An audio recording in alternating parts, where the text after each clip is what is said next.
Nicotine-free medicines are less well known than other stop smoking products, but they are an incredibly effective way to help you stop smoking. In this video, we'll look at the 3 main medicines that are proven to help people quit smoking, and they don't contain nicotine. So let's start with the first one, called varenicline, also known by its brand names Champix and Chantix.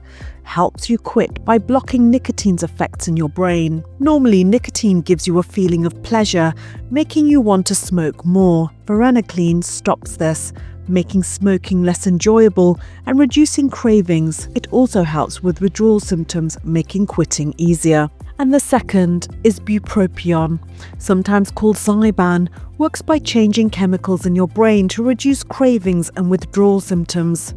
Bupropion was originally used as an antidepressant, but doctors found it also works well for stopping smoking. And the third is cytisine. It's a medicine that comes from plants.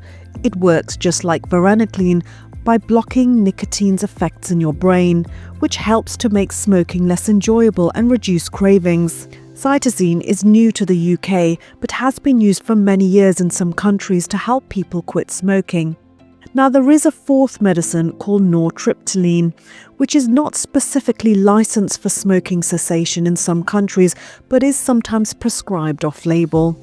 It's an older antidepressant that has been shown to help some people quit smoking, and it works by altering the brain's chemistry to reduce withdrawal symptoms. Now, you can get these medicines through a prescription from your healthcare provider. Your local stop smoking service can also advise and give you a much better chance of quitting for good. Now, if you found this video helpful, give it a like and share it with someone who's trying to quit, and subscribe for more health tips and support. Now, you can also check out my other videos and playlist, and remember, every step you take towards being smoke-free is a step towards a healthier you. Thank you for watching.